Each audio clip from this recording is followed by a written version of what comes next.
ಬದುಕು ಒಂದು ಯುದ್ಧ ಭೂಮಿ. ಇಲ್ಲಿ ಪ್ರತಿದಿನ ಹೊಸ ಹೋರಾಟ, ಹೊಸ ಸವಾಲು.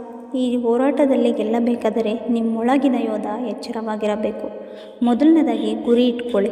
ಗುರಿ ಇಲ್ಲದ ಹಡಗು ಯಾವ ದಿಕ್ಕಿಗೂ ಸಾಗದು. ಜೀವನದಲ್ಲಿ ಗೆಲ್ಲೋಣ ಅಂದರೆ ಮೊದಲಿಗೆ ಕೇಳಿ, ನಮಗೇನು ಬೇಕು? ನಿಮ್ಮ ಕನಸು ಸ್ಪಷ್ಟವಾಗಬೇಕು. ನಿಮ್ಮ ಗುರಿಗೆ ನಕ್ಷೆ ಬೇಕು. ಎರಡನೇದು ಪರಿಶ್ರಮ ಮತ್ತು ಶಿಸ್ತು. ಗುರಿ ಇದ್ದರೆ ಸಾಕಾಗಲ್ಲ, ಪರಿಶ್ರಮ ಮಾಡಬೇಕು. ಪ್ರತಿದಿನವೂ ಶಿಸ್ತು ಪಾಲಿಸಬೇಕು. ಮೂರನೇದು ಸಮಯದ ಮೌಲ್ಯ. ಸಮಯ ಎಂದರೆ ಜಾಗತಿಕ ಮೌಲ್ಯದ ನಾಣ್ಯ. ಅದರ ವ್ಯರ್ಥ ಉಪಯೋಗವೇ ಸೋಲಿಗೆ ಕಾರಣ. ಸಮಯ ಉಳಿಸಿದವನು ಗೆಲುವನ್ನು ಸಾಧಿಸಬಲ್ಲ. ನಾಲ್ಕನೇದು ಆತ್ಮವಿಶ್ವಾಸ ಮತ್ತು ಧೈರ್ಯ. ಜೀವನದ ವೇದಿಕೆಯಲ್ಲಿ ನೀವು ನಾಯಕ. ನಾನು ಬಲ್ಲೆ ಎಂಬ ನಂಬಿಕೆ ಹೊಂದಿದಾಗ ನೀನೇ ಸರ್ವಜ್ಞ. ವಿಶ್ವಾಸವೇ ಗೆಲುವಿನ ಬಲ. ಐದನೇದು ಸೋಲು ಸಹ ಒಂದು ಓದು. ಸೋಲಿನಲ್ಲಿ ಕೋಪ ಬೇಡ, ಪಾಠವನ್ನು ಕಲಿಯೋಣ. ಪ್ರತಿ ಸೋಲು ಒಂದು ಪಾಠ. ಅದನ್ನು ಓದಿದರೆ ನೀವು ಮುಂದೆ ಹೋಗಬಹುದು. ಸೋಲನ್ನು ಗೆಲುವಿಗೆ ವೇದಿಕೆಯಾಗಿ ಬದಲಾಯಿಸುವ ಶ್ರೇಷ್ಠತೆ ಗುರುತು.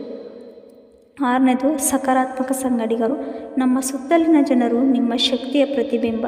ಹೆಸರು ಬರುವವನೇ ಕೇಳಿ, ಹೆಸರು ಕೆಡಿಸುವವನು ಬಿಡಿ.